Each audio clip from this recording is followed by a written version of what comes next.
5 వరకు చదువుకుందాము. 2వ దినవృత్తాంతములు 26వ అధ్యాయము 3, 4, 5 వచనాలు మనం కలిసి చదువుకుంటాము. ఉజ్జియా ఏలనారంభించినప్పుడు 16 ఏళ్ల వాడై యెరూషలేములో 52 సంవత్సరములు ఏలెను. అతని తల్లి యెరూషలేము కాపురస్తురాలు, ఆమె పేరు యెకొల్యా. అతడు తన తండ్రి అయిన అమజ్యా చర్య అంతటి ప్రకారము యెహోవా దృష్టికి యథార్థముగా ప్రవర్తించెను. దేవుని ప్రత్యక్షత విషయమందు తెలివి కలిగిన జకర్యా దినములలో అతడు దేవుని ఆశ్రయించెను.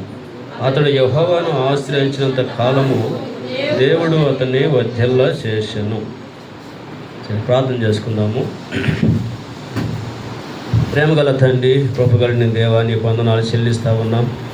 ఈ సమయంలో తండ్రి, నీ ప్రజలముగా, నీ బిడ్డలముగా, మీ స్వరత్వం ఇచ్చి సంపాదించిన సంఘముగా మీ సన్నిధిలో తండ్రి, మీ ఘనమైన శ్రేష్టమైన ఉన్నతమైన నామాన్ని ఆరాధించుటకు మీరు ఇచ్చిన శ్రేష్టమైన తరుణాన్ని బట్టి స్తోత్రాలు. ఆనాడు సార్ ప్రజల గురించి మాట్లాడిన మాటలకై స్తోత్రాలు. దయలో మా తండ్రి, మీరు వారి యొక్క శిక్షను కొట్టివేశారు. అలాగే వారి యొక్క శక్తులను మీరు వెళ్ళగొట్టారు. వారి మధ్యలో మీరు నివసిస్తూ వచ్చారు. వారికి వాగ్దానం చేశారు, నీకేం అపాయం కూడా రాదని. మా వీటన్నిటిని బట్టి వారు ఎంతో సంతోషించారు, ఆనందిస్తూ వచ్చారు. నీకు వందనాలు. నిజమే తండ్రి, ఒకప్పుడు నా జీవితంలో కూడా మా యొక్క దోషము అపరాధాలను బట్టి నేను శిక్షకు పాత్రుడును, దైవోగ్రతకు నేను పాత్రుడును, శరీరం యొక్కయో మనస్సు యొక్కయో కోరికలను నెరవేర్చుకొనుసు కడవారి వల్ల నేను కూడా స్వభావ సిద్ధముగా దైవోగ్రతకు నేను పాత్రుడిగా ఉంటిని. ప్రభా, ఇటు ఉగ్రతను విడిపించడానికి మీరు లోకానికి వచ్చారు. నేను పొందాల్సిన శిక్ష అంతటిని కూడా శివులో మీరు భరించారు. నా యొక్క అతిక్రమణ క్రియలను బట్టి మీరు గాయపరచబడి, నా దోషాలను బట్టి నలగొట్టబడి, నా మీద పడిన శిక్షను మీ మీద వేసుకొని భరించారు. నీకు వందనాలు దేవ. అంతేకాదు నాయన, నేను శత్రు యొక్క బంధకాల్లో బంధించబడి ఉండగా మా యొక్క శత్రులందరినీ కూడా మీరు వెళ్ళగొట్టారు. శరీర స్వభావం నుంచి, అలాగే లోకము నుంచి, లోక సంబంధమైన వాటన్నిటి నుంచి కూడా మీరు విడిపించారు. అపవాది యొక్క బంధకాల నుంచి మీరు విడిపించారు. అలాగే నా శత్రువుని నాలో నుండి వెళ్ళగొట్టి మా ప్రభు మీరు నాకు తోడుగా ఉన్నారు. మాలో నివసించడానికి మీరు ఇష్టపడిన దేవుడు నాయన, మీకు వందనాలు. ఉజ్జీంపచేయటానికి, బలపరచడానికి, నడిపించటానికి, పోషించటానికి, యాత్రా జీవితంలో తండ్రి మీరు తోడుగా ఉండి మా మధ్యలో ఉండి మా ప్రభు మీరు చూపుతూ వచ్చిన నీ మహాకృపను బట్టి మీ ప్రేమంతటికై స్తోత్రాలు చెల్లిస్తా ఉన్నాం. దయలో తండ్రి, అంతేకాదు అపాయం ఏమీ రాదని సెలవిచ్చిన రీతిగా ఈ మాత్రాన్ని యాత్రా జీవితంలో తండ్రి మీరు నాకు తోడుగా ఉండి వచ్చే అపాయాలు, నష్టాలు, కీడులు వాటన్నిటి నుంచి కూడా మీరు తప్పిస్తూ దేవ, నా జీవితంలో కూడా మీరు కలుగు చేసిన సుప్రదమైన గొప్ప నిరీక్షణ బట్టి మీకు స్తోత్రాలు. మీరు తిరిగి లోకానికి రానయ్యున్న దేవుడు మా తండ్రి, మేము ఎదురు చూసి అనుభూలో ఉంచినందుకై స్తుతిస్తూ ఉన్నాం. తగిన తండ్రి, అంతేకాదు చదవబడిన లేఖనాలను కూడా మీరు దీవించము. చేరువచ్చిన మా అందరితో కూడా మీరే మాట్లాడండి. మా ప్రభు, మీరు రాకడ సమీప దినాలలో, అంత్య దినాలలో, అపాయకరమైన దినాల్లో మేము జీవిస్తూ ఉండగా మా తండ్రి మీరే మాకు సహాయం చేయండి. మా మట్టుకు మా జీవితాల్లో ఎలాగ మిమ్మల్ని సేవించాలో కృప చూపించండి. చదవబడిన లేఖనాల్లో నుంచి మాతో మాట్లాడండి. నిలబడే మీ దాసుడు నలుపుడను, అయోగ్యుడను, బలహీనను మా తను మీరే కృప చూపించి నాకు సహాయం చేయండి. చెరువచ్చే బిడ్డలందరితో కూడా మీరే మాట్లాడి మహిమ పొందమని మీకే వందనములు, స్తోత్రములు చెల్లిస్తూ మా రక్షకుడైన యేసుక్రీస్తు నామమున స్తుతించి ప్రార్థించి అడిగి వేడుకుంటున్నాము తండ్రి. ఆమేన్. ఈ యొక్క భాగము మనకి బాగా పరిచయమైన భాగమే. ఇక్కడ ఒక రాజును మనం చూస్తూ ఉన్నాము. ఆ రాజు పేరు ఉజ్జియా. అయితే ఇక్కడ మరి 16 ఏళ్ల వయసులోనే రాజుగా నియమించబడతా వచ్చాడు. 16 ఏళ్ల వయసు అంటే టీనేజీ. చాలా చిన్న వయసులోనే రాజుగా మరి నియమించబడటం అనేది మరి ఎంత గొప్ప సంగతి. అంతేకాదు ఆ యొక్క యవ్వన ప్రాయంలోనే మరి తన యొక్క జీవితాన్ని గురించి చాలా మరి ఆశ్చర్యకరమైన సంగతులు ఇక్కడ రాయబడుతూ వచ్చినాయి. మనం చూసినట్లయితే చూడండి, 4వ వచనాన్ని మనం చూస్తే, అతడు తన తండ్రి అయిన అమజ్యా చర్య అంతటి ప్రకారము యెహోవా దృష్టికి యథార్థముగా ప్రవర్తించెను. ఒక రాజుగా ఉండి అలాగే 16 ఏళ్ల వయసులో మరి దేవుని యొక్క దృష్టికి యథార్థంగా అతను ప్రవర్తిస్తూ వచ్చాడు. కాబట్టి ఇది చాలా శ్రేష్టమైన విషయము. యవ్వన ప్రాయంలో దేవుని దృష్టికి, మనుషుల దృష్టికి కాదు కానీ దేవుని యొక్క దృష్టికి యథార్థంగా ప్రవర్తించడం అనేది చాలా మంచిది. దేవుడు ఎంతగానో ఇష్టపడతా ఉన్నాడు ఇలాగూ అందరూ కూడా జీవించాలని. ఈ లోకంలో మరి మనుషుల దృష్టికి యథార్థంగా ప్రవర్తించడం అనేది మనం చూస్తూ ఉంటాం. కానీ మనుషుల దృష్టికి యథార్థంగా ప్రవర్తించేది మరి మంచిది కాదు. ఈ లోకంలో మనం అందరం కూడా రక్షించబడిన దేవుని యొక్క ప్రజలం అందరం కూడా మన పట్ల దేవుడు కలిగిన ఉద్దేశం ఏంటంటే, దేవుని దృష్టికి అంటే మనుషులుగా ఏంటంటే మనం అంత పరిపూర్ణులు కాలేము. మనం ఏంటంటే మనము మరి అన్ని విషయాలు మనం పూర్తిగా గ్రహించలేము. కనుక మనం ఒకసారి కొంతమంది వ్యక్తుల గురించి మాట్లాడేటప్పుడు వాళ్ళు మంచివారు అని చెప్పచ్చు, మంచిదే. కానీ వాస్తవానికి ఆలోచన చేస్తే అంత మంచితనం వాళ్ళు లేకపోవచ్చు కూడా. ఒకసారి వాళ్ళ గురించి చెడ్డగా చెప్పచ్చు, కానీ వాస్తవానికి వాళ్ళు చెడ్డదనేది లేకపోవచ్చు, వాళ్ళు మంచి వాళ్ళే కావచ్చు. ఇలాంటిది మనమైతే ఒక వ్యక్తిని మనం ఎస్టిమేషన్ చేయలేం. కానీ ఇక్కడ దేవుడు మరి ఇక్కడ చూడండి, ఇక్కడ ఉజ్జయిని గురించి మాట్లాడుతున్న మాట చూస్తే మరి దేవుని దృష్టికి యథార్థముగా ప్రవర్తించెను. కాబట్టి ఈ లోకంలో మనం అందరం కూడా దేవుని దృష్టికి యథార్థంగా మనం ఏం చేయాలా, ప్రవర్తించేవారుగా ఉండాలి. అలాగే మనం చూస్తే ఇక్కడ ఉజ్జయిని గురించి మరి చక్కని మాట రాయబడుతూ వచ్చింది. అలాగే దావీదు గురించి కూడా మాట చూస్తే దావీదే స్వయంగా మాట్లాడుతూ వచ్చాడు. చూడండి, కీర్తన 26వ కీర్తనలో మనం ఆలోచన చేస్తే ఇక్కడ దావీదే స్వయంగా ఒక మాట అంటూ ఉన్నాడు. చూడండి, 26వ కీర్తన, యెహోవా నేను యథార్థవంతుడినై ప్రవర్తించున్నాను, నాకు తీర్పు తీర్చుము, ఏమీ సందేహపడకుండా యెహోవా యందు నేను నమ్మికించున్నాను.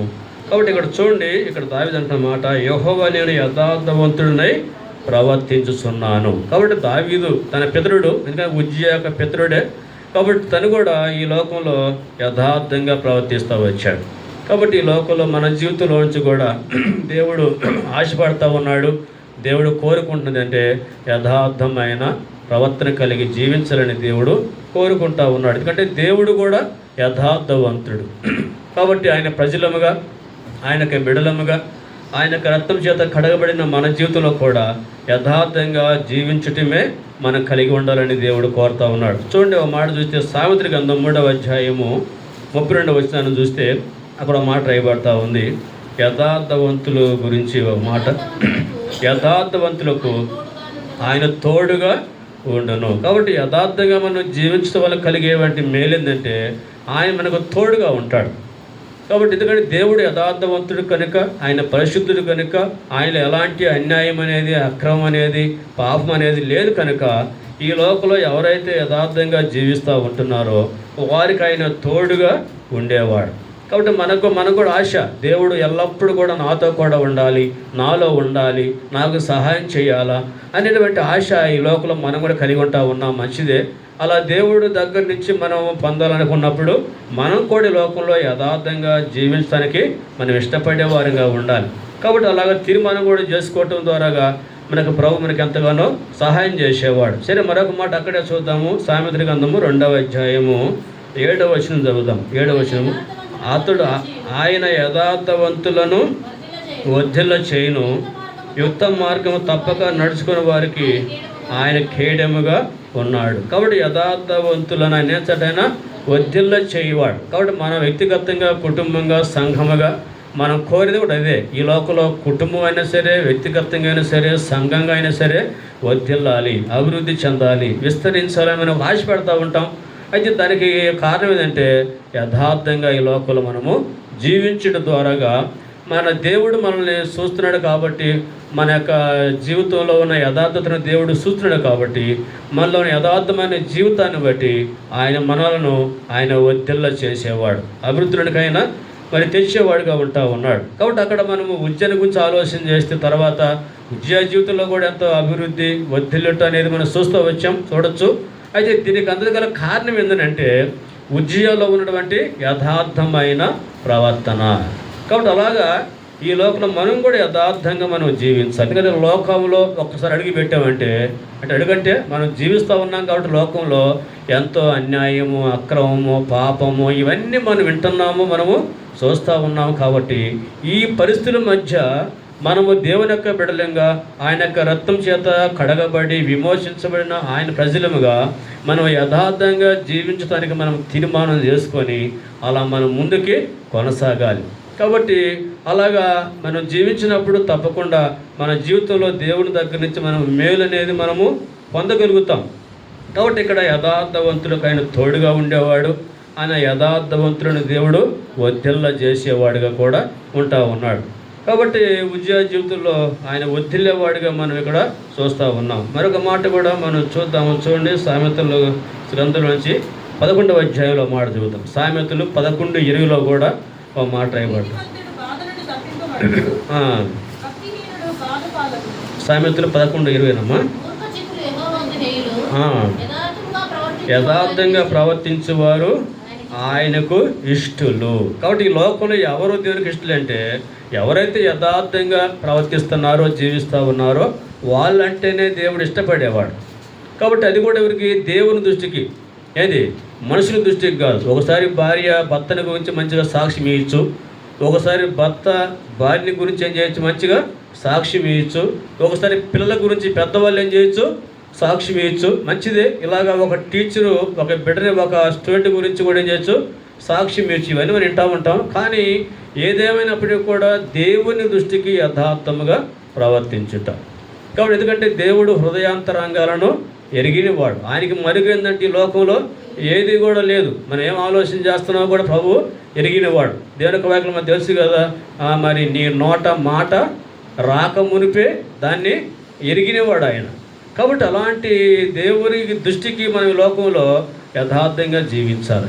ఆయన యథార్థవంతుడు కనుక మనం ఆయన యొక్క బిడ్డలం కనుక అట్టి యథార్థత మనలో కూడా ఉండాలని దేవుడు ఇష్టపడుతూ ఉన్నాడు. ఇంకెందుకంటే మనం ప్రవేశించబోయే రాజ్యం కూడా అక్కడ కూడా ఎవరుంటారు, అక్కడ యథార్థవంతులు అక్కడ ఉండేది, అంతే కదా. పరిశుద్ధులు, యథార్థంగా జీవించేవారు, దేవుడు ఎలాగో జీవిస్తూ వచ్చాడు లోకంలో, అట్టి సుగుణాలు మనం ఆయన బిడ్డలంగా మనలో ఉన్నప్పుడు మనము ఆ రాజ్యంలో మనం కూడా ప్రవేశించే వారంగా ఉంటాం. కాబట్టి అలాగా మన జీవితాలను దేవుడు కోరుకుంటా ఉన్నాడు. ఆ విధంగా జీవించాలని తన ప్రజల విషయంలో ఆయన కోరుకుంటా ఉన్నాడు. కానీ మనకుండే ఇబ్బందులు మనకున్న ఈ లోకంలో, అయితే ఉద్యోగాలు చేసే స్థలంలో కావచ్చు, ఇంటిలో కావచ్చు, బంధువుల మధ్య కావచ్చు, స్నేహితుల మధ్య కావచ్చు, ఈ యొక్క లోకంలో మనం ఎదుర్కొనే విషయాలు కూడా అన్నీ అనుకూలంగా ఉండేవి కావు, అన్నీ కూడా ప్రతికూలంగా ఉండేవే. అయినప్పటికీ కూడా ఇలాంటి పరిస్థితుల్లో కూడా మనం యథార్థంగా జీవించడం అనేది దేవుడు కోరుతూ ఉన్నాడు. అయితే ఒకటేంటంటే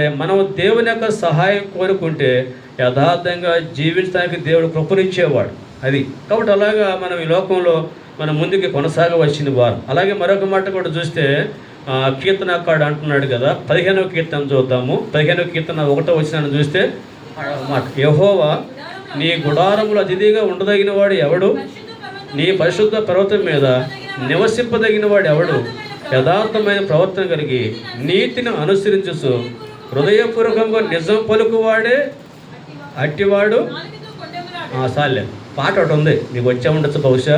యథార్థ ప్రవర్తన కలిగి నీతిని అనుసరించు హృదయపూర్వకముగా నిజము పలుకువాడే నివసింపదగినవాడు ఉండదగినవాడు. కాబట్టి అలాగా ఎవరు ఆయన గుడారములో నివసింపదగిన వారు అంటే ఈ లోపల యథార్థమైన ప్రవర్తన కలిగి నీతిని అనుసరించు హృదయపూర్వకముగా నిజము పలుకువాడే. కాబట్టి అలాగా ఒకసారి ఏంటంటే ఎంత పర్ఫెక్ట్గా జీవించడం అనేది కొంత కష్టంగా ఉంటుంది. అయినా కూడా మనం ప్రభుని ఆశ్రయించి ప్రభు సన్నిధిలో ప్రార్థన చేస్తే అలా జీవించడానికి దేవుడు మనకు ఎంతగానో సహాయపడేవాడు. ఎందుకంటే ఆయన కోరేది అదే మన జీవితంలో, అంతేగా. దేవుడు ఏం కోరుతున్నాడంటే నా ప్రజలు, నా బిడ్డలు నా వలె జీవించాలని దేవుడు కోరుతున్నాడు. కాబట్టి మనకు తప్పకుండా సహాయం చేస్తాడు. ఆయన యొక్క పోలికలోనికి మన దేవుడు మార్చేవాడుగా ఉంటాడు. కాబట్టి అలాగా ఇక్కడ ఉద్యోగ జీవితంలో చూస్తే 16 ఏళ్ల వయసులో ఒక రాజుగా నియమించబడి మరి దేవుని యొక్క దృష్టికి యథార్థంగా ప్రవర్తించడం అనేది మరి ఎంతో గంభీరమైన మాట అది. కాబట్టి మన జీవితంలో కూడా ప్రభా నేను కూడా లోకంలో యథార్థంగా జీవించాలి. మాటల్లో యథార్థత, అలాగే చూపుల్లో కూడా యథార్థత, తలంపుల్లో కూడా యథార్థత. అలాగే సమస్త ప్రవర్తనలో కూడా మనం యథార్థంగా జీవించాలని దేవుడు కోరుతూ ఉన్నాడు. కాబట్టి అలా జీవిస్తూ వచ్చాడు. కాబట్టి ఉజ్జియాని దేవుడు ఏం చేస్తూ వచ్చాడు? ఆయన ఒత్తిళ్ళ చేస్తూ వచ్చాడు. కాబట్టి అలాగే ఈ లోకంలో మన పట్ల దేవుడు కలిగిన ఉద్దేశం అది మనము చూస్తూ ఉన్నాం. సరే, మరొక మాట కూడా చూద్దాం. చూడండి, అక్కడ ఉజ్జియాది జీవితంలో నుంచి 2వ దినవృత్తాంతములు 26వ అధ్యాయము 5వ వచనాన్ని కూడా చదువుదాం. 2వ దినవృత్తాంతములు ఆ విషయమందు తెలివి కలిగిన జకర్యా దినములలో అతడు దేవుని ఆశ్రయించెను. తర్వాత అతడు యెహోవాను ఆశ్రయించేంత కాలము దేవుడు అతన్ని వర్ధిల్ల చేశాను. కాబట్టి ఇక్కడ రెండోదిగా ఆయన జీవితంలో మరొక లక్షణాన్ని చూస్తే దేవుణ్ణి ఆశ్రయించేవాడు, అంటే దేవుని మీద ఆధారపడేవాడు. అంటే ఎవరు మనుషుల మీద తను ఏమాత్రం కూడా ఆధారపడేవాడు కాదు. కాబట్టి మనుషుల మీద, అధికారుల మీద ఇట్లాగా ఆధారపడేది లేదు. కానీ దేవుడిని ఆయన ఆశ్రయిస్తూ వచ్చి, అంటే ఏ చిన్న సమస్య ఉన్నా, ఏ ఇబ్బంది ఉన్నా, ఏది ఉన్నా సరే ప్రతి విషయంలో కూడా ఉజ్జియా దేవుణ్ణి ఆశ్రయించేవాడు. మనకు తెలుసు, దేవుని యొక్క వాక్యంలో మరి కీర్తన కూడా మాట రాస్తూ వచ్చి 34వ కీర్తన 8వ వచనాన్ని చూస్తే అక్కడ మాట ఉంది, యెహోవాను ఆశ్రయించిన నరుడు ధన్యుడు. ఎవరు ధన్యుడు? ఈ లోకంలో ఎవరైతే ఈ లోకంలో దేవుడిని ఆశ్రయిస్తారో, దేవుని మీద ఆధారపడతారో అలాంటి వారే ధన్యులు. కాబట్టి మనం కూడా మన వ్యక్తిగత జీవితంలో, కుటుంబంలో, సంఘంలో మనం ఆలోచన చేస్తూ వచ్చినప్పుడు ఎన్నో సమస్యలు ఉండొచ్చు, లేదా ఎన్నో ప్రతికూలమైన పరిస్థితులు మనం కూడా చూస్తూ ఉంటాము. అయితే అన్నింటిలో కూడా మనం చేయవలసింది ఏంటంటే దేవుని మీద ఆధారపడుట, దేవుణ్ణి ఆశ్రయించుట. కాబట్టి ఇక్కడ ఎవరు ధన్యులు అంటే దేవుణ్ణి ఆశ్రయించు నరుడు ధన్యుడు. అలాగా ఈ లోకంలో మరి ఉజ్జియా గొప్ప రాజు అయినప్పటికీ కూడా దేవుని మీదనే ఆధారపడుతూ వచ్చాడు. కాబట్టి అతడు యెహోవాను ఆశ్రయించినంత కాలము ఏం చేస్తూ వచ్చాడు? దేవుడు ఆయన్ని వర్ధిల్ల చేస్తూ వచ్చాడు. కాబట్టి అతను వర్ధిల్లడం గల కారణం ఏంటంటే దేవుణ్ణి ఆశ్రయించుట. ఎందుకంటే ప్రతి విషయంలో కూడా సలహాదారుడు ఎవరంటే దేవుడే. అవును కదా? బైబిల్లో మరొక మాట చూస్తే సలహాదారు అన్నందుకు బైబిల్లో మాట 33వ కీర్తనలో ఉన్న మాట చూడండి. 33వ కీర్తనల కింద యెహోవా ఆలోచన సదాకాలము నిలుచును. 33వ కీర్తన 11వ వచనం చూద్దాం. 11వ వచనం చూడండి. యెహోవా ఆలోచన సదాకాలం నిలుచును, ఆయన సంకల్పములు తరతరములు ఉండును. అదే కదా? కాబట్టి ఎందుకంటే దేవుడు ఒక ఆలోచన ఇచ్చాడంటే అది స్థిరమైనది. కాబట్టి యెహోవా ఆలోచన సదాకాలం కూడా అది నిలిచేదిగా ఉంటా ఉంది. కాబట్టి మన జీవితంలో కూడా అందుకనే దేవుని గురించి మాట, ఆయన ఆశ్చర్యకరుడు, ఆలోచనకర్త. తర్వాత ఇంకో మాట కూడా చూస్తే, నీ మీద దృష్టి ఉంచి నీకు ఆలోచన చెప్పేదని అన్నాడు, నీకు ఉపదేశం చేసేదను, నువ్వు నడవలసిన మార్గం నేను నీకు బోధించదని 32వ కీర్తన 8వ వచనం కూడా రాయబడతా వచ్చింది. కాబట్టి అలాగా ఇక్కడ ఉజ్జియా జీవితంలో కూడా తనకు కూడా ఎన్నో పరిస్థితులు ఉంటాయి. రాజు అంటే ఎన్ని ఉంటాయి? ఒక చిన్న పోస్ట్లో ఉంటేనే, ఒక హెడ్ మాస్టర్గా ఉంటేనే ఎన్నో బాధ్యతలు ఉంటాయి కదా. అలాంటిది రాజు అన్నప్పుడు ఇంకా చెప్పలేము ఇంకా కదా. అయినప్పుడు ఇక్కడ ప్రతి విషయంలో కూడా అతను చేసే పని ఏంటంటే దేవుణ్ణి ఆశ్రయించేవాడు. కాబట్టి అలాగే దేవుని మీద ఆధారపడుతూ వచ్చేవాడు. అలా దేవుని దగ్గర నుంచి సలహాలు తీసుకునేవాడు. అలా ముందుకితను కొనసాగేవాడిగా ఉన్నాడు. కాబట్టి మన జీవితంలో కూడా దేవుని దగ్గర సలహా తీసుకోవటం, లేదంటే దేవుని మీద ఆధారపడటము, ఆశ్రయించడం అనేది అది మనకెంతో అది మేలుకరంగా ఉంటుంది. కానీ ఎందుకంటే అది మనం చూస్తే యెహోవా ఆలోచన సదాకాలము నిలుచును. అన్యజనుల ఆలోచనలు ఏం చేయబడతాయంట? వ్యర్థములు. కింద ఆ మాట ఉంది కదా, అన్యజనుల ఆలోచన ఏం చేయబడతాయి? వ్యర్థం చేయబడతాయి. కాబట్టి మనం కూడా దేవుడిని ఆశ్రయించాలి. ఇక్కడ మరి ఉజ్జియా రాజు మరి దేవుణ్ణి ఆశ్రయించేంత కాలం కూడా అతను వర్ధిల్లుతూ వచ్చాడు. మరొక మాట కూడా చూడండి, ఆశ్రయించుట అనే దాని గురించి విలాప వాక్యాలు మాట చదువుతాం. విలాప వాక్యాలు 3వ అధ్యాయంలో నుంచి 3వ అధ్యాయము, విలాప వాక్యములు 3వ అధ్యాయము 25వ వచనం చదువుతాం. తన్ను ఆశ్రయించు వారిడల యెహోవా దయాళుడు, తన్ను వెదకువారిడల ఆయన దయచూపువాడు. కాబట్టి ఇక్కడ ఎవరైతే దేవుడిని ఆశ్రయిస్తున్నారో వారి విషయంలో దేవుడు అంటే దయ చూపించేవాడు, దయాళుడు అని ఇక్కడ రాయబడతా వచ్చింది. కాబట్టి మనం కూడా ఈ లోకంలో దేవుడిని ఆశ్రయిస్తే మన మీద ఏముంటుంది? దేవుని యొక్క దయ ఉంటుంది. కాబట్టి దేవుని యొక్క దయ మనం పొందాలంటే మనము దేవుడిని ఆశ్రయించాలి. ఆయన మీద మనము ఆధారపడవలసిన వారం. దేవుని యొక్క వాక్యం తెలుసు కదా, మరి రాజులు నమ్ముకుంటే కంటే యెహోవాను ఆశ్రయించుట మేలన్నాడు. ఆ తర్వాత మనుషులను ఆశ్రయించడం కంటే యెహోవాను ఆశ్రయించుట మేలు అంటూ ఉన్నాడు. కాబట్టి ఈ లోకంలో మనుషులు లేదా రాజులు గొప్పవారిని ఆశ్రయించే కంటే మనం దేవుడిని ఆశ్రయిస్తే అది మనకెంతో క్షేమాన్ని కలుగజేసేదిగా ఉంటుంది. కాబట్టి అలాగా ఈ లోకంలో మనం ఎవరైతే దేవుడిని ఆశ్రయిస్తూ ఉన్నారో వారి విషయంలో దేవుడు దయ చూపించేవాడుగా ఉంటా ఉన్నాడు. కాబట్టి ఇక్కడ అలాగా మనం చూస్తూ ఉన్నాము. మరొక మాట కూడా చూస్తే యెహోవాను ఆశ్రయించు వానికి ఏ మేలును కొదువై ఉండదు. కాబట్టి ఈ లోకంలో మనము దేవుణ్ణి ఆశ్రయించాలి. కాబట్టి అక్కడ ఉజ్జయరాజు దేవుణ్ణి ఆశ్రయిస్తూ వచ్చాడు. కాబట్టి అతనికి రాజుగా ఉండి ఆ రాజ్య పరిపాలనలో ఎంతగానో వదిలేవాడిగా అభివృద్ధి చెందేవాడిగా మనం ఇక్కడ చూస్తూ ఉన్నాం. కాబట్టి మన వ్యక్తిగత కుటుంబ జీవితాల్లో కూడా మనం కూడా వర్ధిల్లాలంటే మనం కూడా దేవుణ్ణి ఆశ్రయించడం ద్వారాగా మనం కూడా వర్ధిల్లే వారంగా మనం ఉంటాం. అంతేకాదు. కానీ మరొక మాట కూడా చూస్తే 1వ సమూయేలు గ్రంథంలో కూడా ఒక మాట చూద్దాం. దావీదు గురించి మాట చూద్దాం. 1వ సమూయేలు 30వ అధ్యాయంలో ఈ సందర్భం మనకి బాగా పరిచయమైంది. ఇక్కడ దావీదు మరి ఆకీషు రాజుతో కలిసి ఇశ్రాయేలు మీదకి యుద్ధానికి వెళ్ళాడు. ఆ సందర్భంలో ఆకీషు రాజు మరలా తిరిగి పంపించేస్తూ వచ్చాడు. అయ్యా వద్దయ్యా, మా సర్దారులు నిన్నేం చేయట్లేదు, ఒప్పుకోవటం లేదు, మాతో కలిసి నువ్వు యుద్ధం చేయటం ఏం చేయట్లేదు, ఒప్పుకోవట్లేదు అని చెప్పేసి తిరిగి వారిని పంపిస్తూ వచ్చాడు. వాళ్ళు తిరిగి మళ్ళా వాళ్ళు నివసించే స్థలానికి వస్తూ వచ్చారు. వచ్చినప్పుడు ఎలాగుందంటే అమాలేకీలు అందరూ కూడా వారి యొక్క గృహాలను ఏం చేశారు, తగలబెట్టి మరి ఆస్తి అంతా కూడా తీసుకొని పిల్లల్ని భార్యల్ని అందరిని కూడా తీసుకొని వాళ్ళు వెళ్ళిపోతూ వచ్చారు. ఆ సందర్భంలో ఏం జరుగుతూ వచ్చిందంటే ఇక మిగతా వారందరూ కూడా చూడండి 1వ సమూయేలు 30వ అధ్యాయము 6వ వచనం చదువుదాం. దావీదు మిక్కిలి దుఃఖపడెను మరియు తమ తమ కుమారులను బట్టి కుమార్తెలను బట్టి జనులందరికీ ప్రాణం విసినందున రాళ్ళు రువి దావీదును చంపుటకు చెప్పుకొనగా దావీదు తన దేవుడైన యెహోవాను బట్టి ధైర్యము తెచ్చుకొనెను. కాబట్టి ఇక్కడ చూడండి, చివరికి మరి దావీదును చంపటానికి కూడా వాళ్ళు ఇష్టపడుతూ వచ్చారు.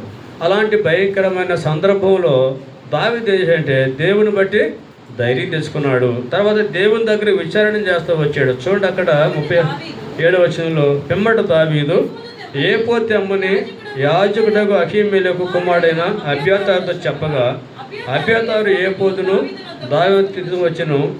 నేను ఈ దండును తండ్రుల దాన్ని కలుసుకొందున అని యెహోవాతో విచారణ చేయగా యెహోవా తరుము నిశ్చయముగా నీవు వారిని కలుసుకొని తప్పక నీ వారందరిని కూడా దక్కించుకుందామని సెలవిచ్చాను. కాబట్టి ఇక్కడ చూస్తే దావీదు చాలా కష్టంలో ఉన్నాడు, దుఃఖంలో ఉన్నాడు, ఇబ్బందులో ఉన్నాడు, అపాయంలో ఉన్నాడు. ఇలాంటి సందర్భంలో దావీదుకి సహాయం చేయడానికి ఎవరు కూడా అక్కడ లేరు. చివరికి నా అనుకున్న వారే ఏం చేశారండి, దావీదు సంపలని నిర్ణయించుకుంటూ వచ్చారు. ఇలాంటి సందర్భంలో దేవుణ్ణి బట్టి ధైర్యం తెచ్చుకున్నాడు. దేవుని దగ్గర ఏదైనా విచారణ చేస్తూ వచ్చి ఏది ప్రభువా, నేను ఇప్పుడు సైన్యాన్ని కానీ తరిగితే వాళ్ళని కలుసుకుంటానా, తిరిగి నా వారిని నేను సంపాదించుకుంటానా అని చెప్పేసి విచారణ చేసినప్పుడు దేవుడు మరి ఇక్కడ దావీదుతోటి మాట్లాడుతూ వచ్చాడు. మాట్లాడి నువ్వు వెళ్ళు. చూడండి అక్కడ ఉపయోగించిన చూస్తే ఆడ కాబట్టి దావీదు 8వ వచనంలో విచారణ చేయగా యెహోవా తరుము నిశ్చయముగా నువ్వు వారిని కలుసుకొని తప్పక నీ వారందరిని కూడా దక్కించుకుందామని చెప్తూ వచ్చాడు. కాబట్టి నువ్వు వెళ్ళామంటే నీ వారందరిని వేస్తావు, దక్కించుకుంటావు, సంపాదించుకుంటావు అని చెప్పాడు అన్నమాట. అట్లాగా ఇక్కడ దేవుణ్ణి ఆశ్రయించడం వలన దావీదు జీవితంలో కోల్పోయిన మరి తన యొక్క బిడ్డలను, భార్య, ఆస్తిని, సమస్తాన్ని కూడా ఏదైనా తిరిగి సంపాదించుకుంటూ వచ్చాడు. కాబట్టి మన జీవితంలో కూడా ఎన్నో కోల్పోయి ఉంటాం గత దినాల్లో. వాటిని మనం తిరిగి మళ్ళీ పొందాలంటే మనం దేవుని దగ్గర ఏం చేయాలా, విచారించాలి. అలాగే మనం దేవుణ్ణి ఆశ్రయించాలి, ఆధారపడాలా. అలా ప్రభు దగ్గర మనం విచారణ చేసినప్పుడు మన జీవితంలో కూడా కోల్పోయిన వాటిని తిరిగి మళ్ళా పొందగలుగుతాం. కాబట్టి ఈ సమయంలో మరి ఇక్కడ ఆశ్రయించటం వలన మనం ఎన్నో మేళ్ళు పొందగలుగుతూ ఉన్నాము. దేవుని వలన దయ పొందేవారిగా ఉంటా ఉన్నాము. అలాగే దేవుణ్ణి ఆశ్రయించడం వలన వదిలేవారుగాను, తిరిగి మళ్ళీ సంపాదించుకునేవారుగాను మరి మనకు దేవుడు ఇక్కడ సహాయపడతా ఉన్నాడు. అనే సందర్భాల్లో మనము దేవుడి దగ్గర విచారణ చేయక, ఆశ్రయించక మనం ఎన్నో నష్టాలకు మనము గురయ్యే వారిగా ఉంటా ఉన్నాం. కాబట్టి గుర్తించాలి. ఒకసారి మరి ప్రార్థన జీవితమే కావచ్చు, పవిత్రమైన జీవితమే కావచ్చు, ఇక్కడ ఆత్మ సంబంధమైన విలువలే కావచ్చు, మనం వాటిని తిరిగి మళ్ళా పొందాలంటే తిరిగి మళ్ళా దేవుని దగ్గరికి ఏం చేయాలా? మనం రావాలి, ఆశ్రయించాలి. బైబిల్లో మనం చూసినట్లయితే తప్పిపోయిన కుమారుడి విషయంలో కూడా అదే మనం చూస్తాం. మరి తండ్రి దగ్గర నుంచి వెళ్ళేటప్పుడు చాలా దర్జాగా వెళ్ళాడు కదా, చాలా ఉన్నతమైన వాడిగానే వెళ్ళాడు. కానీ వెళ్ళిన తర్వాత సమస్తాన్ని ఆయన ఏం చేశాడు? ఆయన కోల్పోయాడు. అయితే కోల్పోయిన తర్వాత అర్థమైంది, ఇలా కోల్పోవడం కారణం అంటే నా అవిధేయత, నా తిరుగుబాటు, నా యొక్క పాపం అనే గుర్తిస్తూ వచ్చాడు. తర్వాత నా తండ్రి దగ్గరికి వెళ్తే నేను మళ్ళీ తిరిగి ఏం చేయగలను? పొందగలను. లేదంటే తండ్రి దగ్గరికి వెళ్తే తండ్రి దగ్గర అయితే మరి కూలివాండ్రు కూడా మరి చక్కగా ఆహారం దొరుకుతుంది, ఎక్కడైతే నేను ఆకలికి నేను ఇక్కడ చచ్చిపోతున్నాను అని చెప్పేసి బాధపడుతూ వచ్చాడు. అయితే తిరిగి మళ్ళీ తండ్రి దగ్గరికి వెళ్ళినప్పుడు మనకు తెలుసు కదా, తన జీవితంలో కోల్పోయినవన్నీ కూడా తిరిగి మళ్ళీ పొందుతూ వచ్చాడు. అట్లాగే దేవుణ్ణి ఆశ్రయించటం వలన మన జీవితంలో గత దినాలలో, గత మాసాలు, సంవత్సరాల్లో ఏదైతే కోల్పోయామో అవన్నీ తిరిగి పొందాలంటే మనము దేవుణ్ణి ఆశ్రయించాలి. దేవుని దగ్గరికి వెళ్ళి మనలో ఉన్న తప్పిదాలు ఏమిటో, బలహీనతలు ఏమిటో ఒప్పుకొని వాటిని విడిచిపెట్టి మన ప్రభుకు అప్పగించుకుంటే మన జీవితంలో కోల్పోయినవన్నీ తిరిగి పొందగలుగుతాం. అట్లాగే ఇక్కడ దేవుణ్ణి ఆశ్రయించడం ద్వారా ఎన్నో రకాలుగా మనం మేలు పొందేవారుగా ఇక్కడ మనం చూడగలుగుతా ఉన్నాం. సరే, మరొక మాట కూడా చూస్తే చూడండి, 2వ దినవృత్తాంతముల గ్రంథము 26వ అధ్యాయంలో నుంచి, 2వ దినవృత్తాంతములో 26వ అధ్యాయము తర్వాత 8వ వచనాన్ని చదువుతాము. 8వ వచనము కూడా, అమ్మోనీయులు ఉజ్జియాకు పన్నిచ్చు వారైరి, అతడు అధికముగా బలాభివృద్ధి నందిన కనుక అతని కీర్తి ఐగుప్తు మార్గం అంతా వ్యాపించను. కాబట్టి అతని కీర్తి ఐగుప్తు మార్గ ప్రదేశం ఏంటని కూడా వ్యాపిస్తూ వచ్చింది. కాబట్టి దేవుడు ఇక్కడ ఉజ్జయాన్ని ఎంతగానో అభివృద్ధిలోనికి తెస్తూ వచ్చాడు, వద్దెలు చేస్తూ వచ్చాడు. అంతేకాదు అతని యొక్క కీర్తి చాలా దూరంగా ఏం చేయబడతా వచ్చింది? వ్యాపింప చేయబడతా వచ్చింది. అంటే అంతగా దేవుడు మరి ఉజ్జయాన్ని దీవించాడు, వద్దెలు చేశాడు, మంచిగా అతన్ని అభివృద్ధిలోనికి తెస్తూ వచ్చాడు. కాబట్టి దీనికి అంతగల కారణం ఏంటంటే దేవుడే. అది కూడా యథార్థంగా జీవించటం ద్వారాగా, తర్వాత దేవుణ్ణి ఆశ్రయించడం వలన, దేవుని మీద ఆధారపడటం వలన, అలాగే దేవుడు ఆయన ఎంతగానో దీవించినట్టుగా మనం ఇక్కడ చూస్తూ ఉన్నాం. కాబట్టి మన జీవితాల్లో కూడా అలా దేవుని ఆశ్రయిస్తే యథార్థంగా మనం జీవించడం ద్వారాగా మన వ్యక్తిగత కుటుంబ జీవితాలు కూడా అలాగే వదిలేవిగా ఉంటాయని మనకి ఇక్కడ దేవుని యొక్క వాక్యం వల్ల మనకి దేవుడు తెలియజేస్తూ ఉన్నాడు. అయితే చూడండి, ఇలా మంచిగానే వదిలితో వచ్చాడు, బాగానే ఉంది. అయితే చూడండి, అక్కడ మరొక మాట కూడా చూద్దాము. 2వ దినవృత్తాంతములు 26వ అధ్యాయము 22వ వచనం చదువుతాం. ఉజ్జియా 22వ వచనంలో ఈ ప్రకారము 2వ దినవృత్తాంతములు కదా, 17వ వచనం 15వ వచనం చదువుతాం. 15వ వచనము, మరియు అంబులనేమి పెద్ద రాళ్ళనేమి ప్రయోగించుటకై ఉపాయముల శాలలో కల్పించిన యంత్రములను యెరూషలేములో చేయించి దుర్గములలోను బురుజుల్లోను ఉంచెను.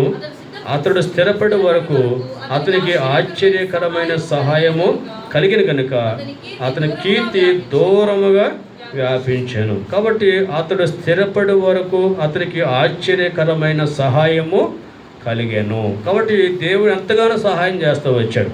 కాబట్టి మనం గుర్తించాలి, మన జీవితంలో కూడా ఆశ్చర్యకరమైన సహాయం పొందాలంటే మనం కూడా ఉజ్జయాన్ని ఇక్కడ ఏం చేయాలా?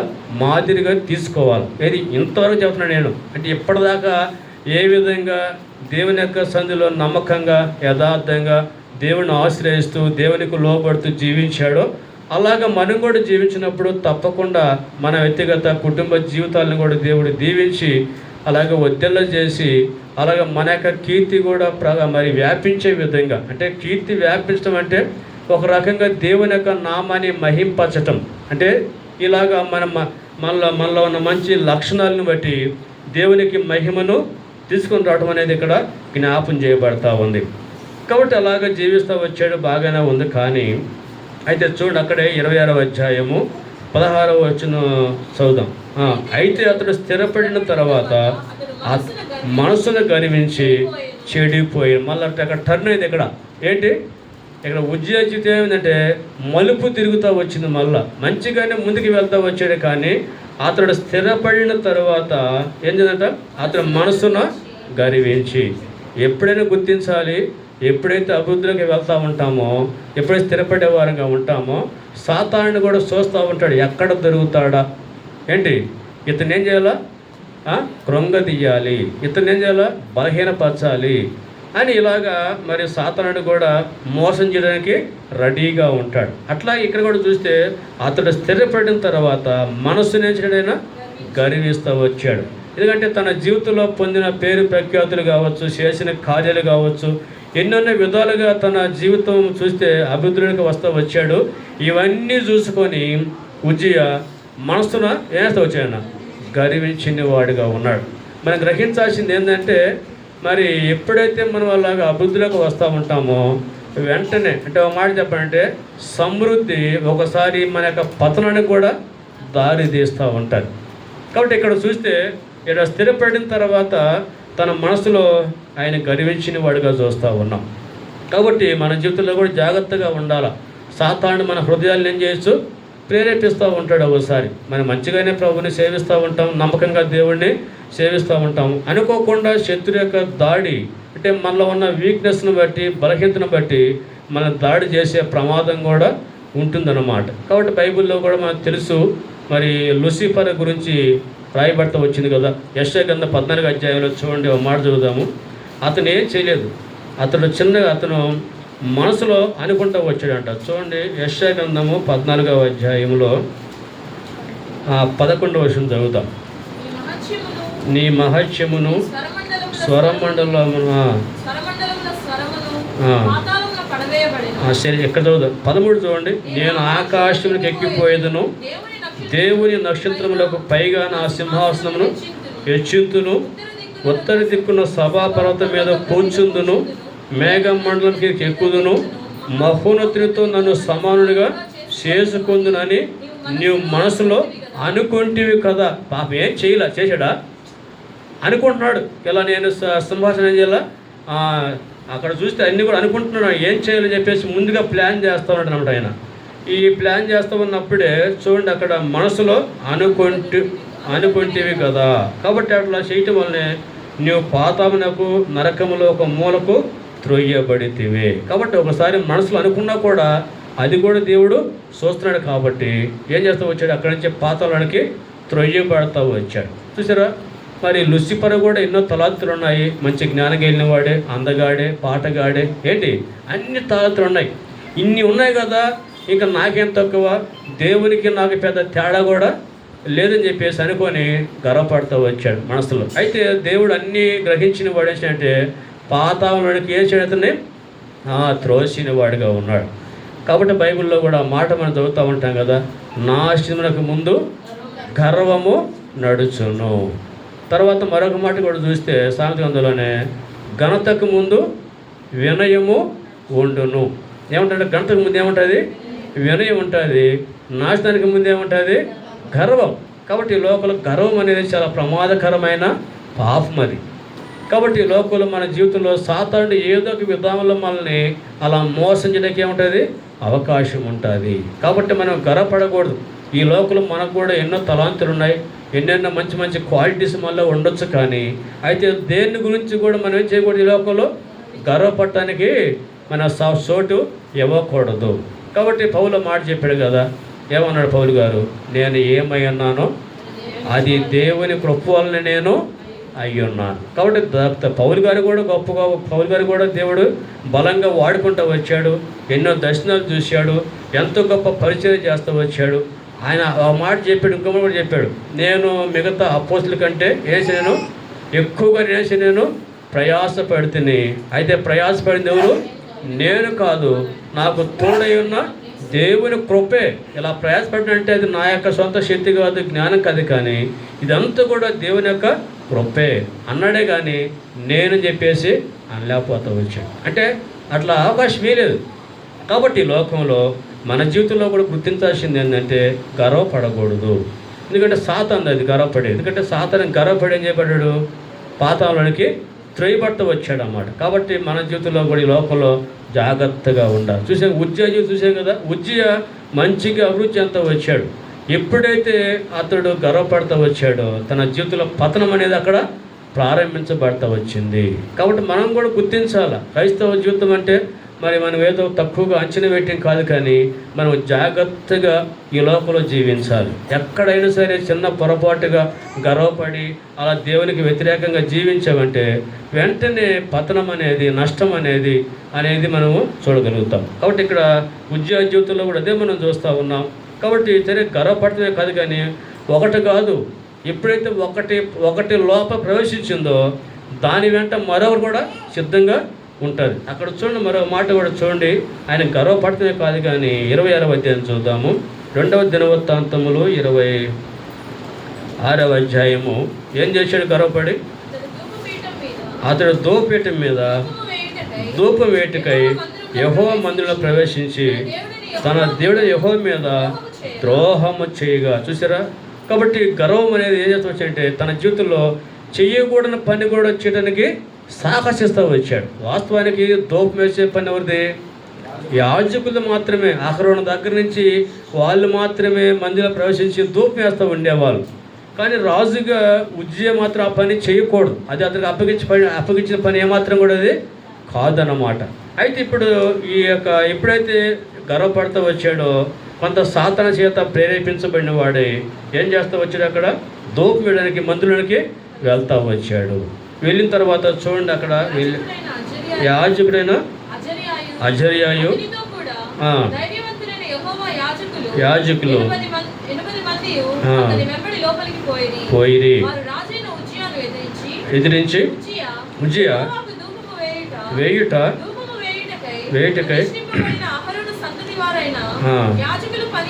యాజకుల పనే కానీ నీ పని కాదు, బయటకు పొమ్ము, దానిని ఘనత కలుగుదేదని చెప్పగా. అప్పటికి ఇక్కడ దేవుడు ఏం చేయాలంటే యాజకుల్ని పంపిస్తూ వచ్చాడు. ఎందుకని? గద్దించటానికి, హెచ్చరించడానికి పంపిస్తూ వచ్చాడు.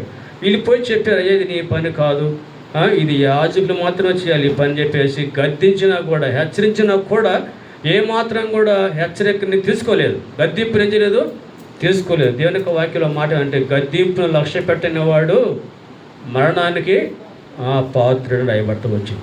ఇంకో మాట, గద్దింపును లక్ష్య పెట్టేవాడు ఎవరంట? గద్దింపును లక్ష్య పెట్టేవాడు బుద్ధిమంతుడని చెప్పేసి రాయబడతా వచ్చింది. చూసారా? ఎవరైతే గద్దింపు లక్ష్య పెడతారో వాళ్ళేం బుద్ధిమంతులు. గద్దింపు లక్ష్య పెట్టిన వారికి ఏముంది? మరణం అనేది సంభవిస్తుంది. కాబట్టి లోకంలో దేవుడు మనల్ని ప్రేమించి ఒకసారి మనల్ని హెచ్చరిక చేస్తూ ఉంటాడు తన వాక్యం ద్వారా.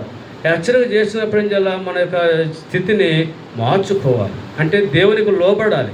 అలా దేవుని యొక్క వాక్యానికి మనం లోబడినప్పుడు మన మీదకు వచ్చే ఆ నష్టము, ఆ కీడు, ఆ యొక్క శోధన అనేది మనం ఏం చేయబడతాము? తప్పించబడతాము. ఒకవేళ ఇక్కడ ఉజ్జయ కానీ యాజకునికి అద్దించినప్పుడు కానీ లోబడి బయటికి వెళ్ళిపోయి ఉంటే అప్పుడు తన స్థితి బాగుండేది, అంతే కదా. కానీ మరి గద్దించినా కూడా ఏమాత్రం కూడా లోబడలేదు, ఇంకా వాళ్ళు ఇంకా ఎదిరిస్తూ వచ్చాడు, కానీ ఏమాత్రం కూడా ఏం చేయలేదు, అక్కడ లోబడలేకపోతూ వచ్చాడు. కాబట్టి చూడండి అక్కడ ఏం జరుగుతూ వచ్చిందో, చాలా భయంకరమైన నష్టము అక్కడ జరుగుతూ వచ్చింది. 20 చూడండి, అక్కడ వేటకు ధూపాత్రి చేత పట్టుకొని రౌద్రుడై కోపం చూపి యెహోవా మందిరంలో ధూపపీఠం పక్కన చూచుచూనే విన్నప్పుడు అతను నొసట కుష్ఠరోగము పుట్టాను. వెంటనే చూసారా? ఎప్పుడైతే అలా దేవునికి వ్యతిరేకంగా ప్రవర్తిస్తూ వచ్చాడో, జీవిస్తూ వచ్చాడో, తనకి అప్పగించిన పనిని ఆయన చేస్తూ వచ్చాడో, వెంటనే తన నష్టం వచ్చినట్ట కుష్టి వచ్చేసింది. దేవుని యొక్క ఉగ్రత అనేది వెంటనే రాజు మీదకి వస్తూ వచ్చిందనమాట. కాబట్టి అట్లాగా తను రాజుగా నియమించబడకుండా త్రోసేయబడుతూ వచ్చాడు. తర్వాత కుష్ఠరోగం వచ్చింది. ఎంతో భయంకరమైన పరిస్థితులు తన మీదకి వస్తూ వచ్చాయి. ఎందుకని కేవలము తన జీవితంలో దేవుని యొక్క మాటకు విధేయత చూపకపోవటం వలనే, అంటే తన చేయకూడని కార్యాన్ని కూడా చేయటం వలనే. ఒకసారి మన జీవితంలో కూడా గ్రహించాలి లోకంలో. అంటే ఇదంతా ఎందుకంటే ఆ పౌలు గారు చెప్పినట్టుగా యుగాంతం అందున్న మనకు బుద్ధి కలుగుట, అంటే మనం కూడా కాని వాటిని చేయకుండా బైబిల్లో సంఘంలో ఒకసారి సంఘాన్ని గురించి మాట్లాడుతూ పౌలు గారు ఏమని చెప్పారంటే ఒక మాట జ్ఞాపం చేసుకుందాం. చూడండి, ఇక్కడ 1 కొరింథీ పత్రికలో అంటే ఎందుకు మాట జ్ఞాపం చేస్తున్నామంటే, వాస్తవానికి ఉజ్జియా ఆ కార్యం చేయకూడదు, యాజకులు మాత్రమే చేయాలి. కానీ తను చేసి ఎంత నష్టానికి గురవుతూ వచ్చాడు. ఒక మాట చూద్దాం. చూడండి, 1 కొరింథీ పత్రిక 12వ అధ్యాయంలో ఒక మాట ఇవ్వబడతావు. 18వ వచనం చదువుదాం. 1 కొరింథీ 12వ అధ్యాయం 18వ వచనం. అయితే దేవుడు అవయములలో ప్రతి దానిని తన చిత్త ప్రకారము శరీరములో ఉంచాను. కాబట్టి ఇక్కడ మన దేశంలో మన బాడీలో ఏ అవయవం ఎక్కడలో అక్కడే పెట్టాడు. ఒకటి దేనిపైన దానికి దేవుడు వేసాడు, నియమించాడు. అవును కదా, దేనిపైన అదే చేయాలి. అంతేగాని ఒకదానిపైన వాడు చేయదు కదా. అట్లాగే సంఘంలో మనం కూడా దేవుని యొక్క బిడ్డలముగా మనకి ప్రతి ఒక్కరికి కూడా దేవుడు ఒక పని అంటూ నియమిస్తూ వచ్చాడు. అలాగా అప్పగించిన దాన్ని నమ్మకంగా యథార్థంగా దేవుని కోసం అనేది మనము చేయవలసిన వారు. అక్కడ చూసాం కదా, రాజు ప్లస్ యాజకులు.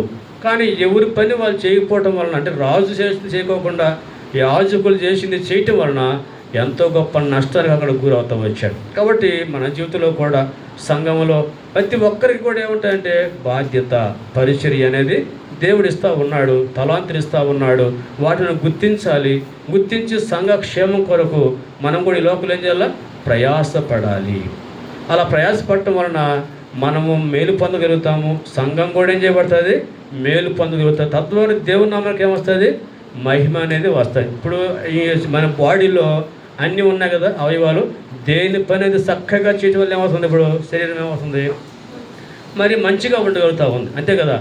అది ఒకవేళ ఏదైనా ఒక అవయవంగానే పని చేయకపోతే ఏమవుతుంది, శరీరానికి క్షేమం అనేది ఉండదు, అనారోగ్య పాలవుతుంది. అట్లాగే మనం కూడా సంఘంలో మనం కూడా ప్రతి ఒక్కరు కూడా ఏం చేయాలంటే ప్రభు కొరకే ప్రయాసపడాలి. అంటే ఎవరి యొక్క పరిధిలో వాళ్ళు దేవుని కోసం ఈ లోకంలో జీవించాలనేది ఇక్కడ తెలియజేస్తూ ఉంది. సరే, ఇంకా అలా చేయటం వలన సంఘం అనేది ఏం చేయబడుతుంది, క్షేమాభివృద్ధి పొందేదిగా ఉంటుంది. అందరూ పనిచేయాలి. అంతే కదా. ఏ ఒక్క అవయవం పని చేయకపోయినా కూడా ఏమవుతుంది, శరీరం అవుతుంది నష్టానికి గురవుతాం. అట్లాగే ప్రతి ఒక్కరు ఒకసారి నాకెందుకులే అనుకోవచ్చు. ఒకసారి అలా ఉండకూడదు.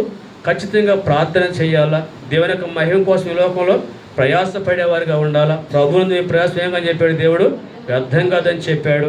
అలా నిర్లక్ష్యంగా ఉండక ఎంతో ఉత్సాహంగా అలాగే ఆసక్తి కలిగి ప్రభు యొక్క మహిమ కోసం ఈ లోకంలో మనం ఏం చేయాలంటే జీవించే వారంగా ఉండాలి. తద్వారా దేవుని యొక్క నామం అనేది మహింపరచబడుతుంది. నేను ఒక మాట చెప్పి ముగిచేస్తా. అంటే ఈ ఉద్యోగం గురించి ఆ ఒక్క మాట ఏంటంటే, మనకి ప్రసంగి గ్రంథంలో మాట ఉంది కదా, కార్యారంభం కంటే కార్యాంతము మేలని చెప్పాడు కదా. కానీ ఇక్కడ ఉద్యోగ జీవితం చూస్తే ప్రారంభం ఎలా ఉంది, చాలా మంచిగా ఉంది అని కదా. కానీ ముగింపు చూస్తే చాలా విచారకరంగా ఉంటా వచ్చిందనమాట కదా. కానీ కార్య ఆరంభం కంటే కూడా కార్యాంతం ఎలా ఉండంట, మేలుగా ఉండాలి. కాబట్టి మన జీవితంలో గుర్తించాలి. మనము మన యొక్క ప్రారంభం ఎలాగనే ఉండొచ్చు కాదంటలేదు, కానీ కాలం గడిచే కొద్దీ మన జీవితంలో కూడా ముగింపు అనేది ఎంతో శ్రేష్టమైనదిగా ఉండాలి, ఎంతో విజయవంతమైనదిగా ఉండాలి, ఎంతో చక్కగా ఉండాలనేది దేవుని యొక్క ఉద్దేశం. కాబట్టి మన జీవితంలో ఇక్కడ మరి ఉద్యోగ జీవితాన్ని చూస్తే చాలా విచారంగా ఉంది. ప్రారంభం చూస్తేనేమో చాలా మంచిగా అనేక ఆదర్శంగా మరి ఎంతో మేలుకరంగా ఉంటా ఉంది. కానీ తన యొక్క చివరి దశను ఆలోచన చేస్తే ఎంతో విచారకరంగా ఉంది. కాబట్టి గుర్తించాలి, మనం కూడా దేవుని యొక్క రాకడ సమీప దినాల్లో ఉన్నాం, అంత్య దినాల్లో ఉన్నాం. యుద్ధాలు జరుగుతూ ఉన్నాయి, లోకల పరిస్థితులు ప్రతికూలంగా ఉన్నాయి. ఇలాంటి దినాలలో మనం ప్రభు కొరకు ఇంకా ఆసక్తి కలిగి నమ్మకంగా యథార్థంగా పరిశుద్ధంగా జీవిస్తూ ప్రభు కోసం జీవించే వారంగా ఉండాలి. మనం ఆత్మీయంగా బలంగా ఉండాలి. బలంగా ఉంటూ ఇంకా అనేకులను ప్రభు చెంత కూడా ఏం చేయాలా, నడిపించే వారంగా ఉండాలి. ఒకసారి కుటుంబంలో ఒకసారి మనమే చెప్పుకోవాలా, భార్య భర్తకు చెప్పుకోవాలా, భర్త ఏం చేయాలా, భార్యకి చెప్పుకోవాలి, బిడ్డలకు కూడా చెప్పుకోవాలి. ఏంటంటే అయ్యా రోజులు మంచిగా లేవు, దేవుని యొక్క రాకడ సమీపంగా ఉంది. అలాగే మనం కూడా చెప్పుకోవాలి. ఇంట్లో బిడ్డలు ఉంటారు కదా యవనస్తులు, వాళ్ళు కూడా చెప్పుకోవాలి. అయ్యా మీరు తీర్మానం చేసుకోండి, రక్షణ పొందండి, మన జీవితాన్ని ప్రభుత్వం చేయాలా అప్పగించుకోవాలని చెప్పేసి మనం వాళ్ళకి కూడా చెప్పాలి. ఎందుకంటే ఒకవేళ దేవుని యొక్క రాకడే రావచ్చు, అవును కదా, మన పోకడే కావచ్చు. కాబట్టి అది ఈ రెండు జరగకముందు ఏం చేయాలంటే సిద్ధంగా ఉండాలి, రక్షణ పొందాలి. ఇంకా రక్షణ పొందకుండా లోకంలో పాపంలో జీవిస్తూ ఉంటే ఇంకా రక్షణ పొందడానికి ఏం చేయాలంటే తీర్మానము చేసుకునే వారిగా ఉండాలి. కాబట్టి నిర్లక్ష్యంగా అలక్ష్యంగా ఉన్నట్లయితే ఎంతో గొప్ప నష్టం అనేది తగ్గుతుంది. కాబట్టి ఇంకా రక్షించబడిన వారు కూడా ఎంతో ఉత్సాహంగా ఆసక్తి కలిగి ఉండి మరి సంపూర్ణంగా బుద్ధి కలిగిన కన్యకల వలె ఏం కావాలా, సిద్ధపాటు కలిగి ఉండాలి. నిర్లక్ష్యంగా ఉంటే ఏమవుతుంది, రాకడ వస్తుంది, ఏమవుతుంది, విడిచిపెట్టబడతారు. తర్వాత వచ్చి మరలా వచ్చి అయ్యా మా తలుపుది ఉంటే అక్రమం చేయవాళ్ళారా మీరు తొలగిపోండి అని చెప్పి అంటూ వచ్చాడు. మీరెవరు నాకు తీర్థం చెబుతూ వచ్చు. కాబట్టి మన జీవితంలో గుర్తించాలి, మనం తీర్మానం చేసుకోవాలా, ప్రభు కొరకు ఈ లోకంలో మనము జీవించే వారంగా ఉండాలి. కాబట్టి ఈ సమయంలో మనం బలలో కూడా పాలు పొందే ముందుగా ఒక్కసారి ఇక్కడ ఉద్యోగ జీవితం అనేది మన ముందర పెట్టబడతా వచ్చింది. ప్రారంభం చాలా చక్కగా ఉంది, కానీ ముగింపు చాలా విచారకరంగా ఉంది. చూస్తానికి చాలా అది దేవునికి ఎంతో ఆయాసాన్ని దుఃఖాన్ని కలిగించేదిగా ఉంటా వచ్చింది. కాబట్టి మనం గుర్తించాలి, మనం ఇంకా ఆయనకు రాకడ ఇంకా సమీపంగా ఉన్నప్పుడు ఇంకా ఎక్కువగా మనం ఇంకా ప్రభు కొరకు జీవించేవారుగా ఉండాలి, ఆసక్తి కలిగి ఉండాలి, ప్రేమించాలా, లోబడే వారిగా ఉండాలా. మన జీవితంలో దేవుడు ఏది ఆశిస్తున్నాడో ఆ ప్రకారంగా జీవించి ప్రభువును మన లోకంలో మహింపరిచేవారంగా మనం ఉండాలి. కాబట్టి ఈ సమయంలో మనం బలలో పాలు పొందక మునుపు ఒక్కసారి మన వ్యక్తిగత జీవితం మనము పరిశీలన చేసుకుందాం, ప్రభుకు మనము అప్పగించుకుందాం. ప్రార్థన చేసుకుందాము, మోకరించండి,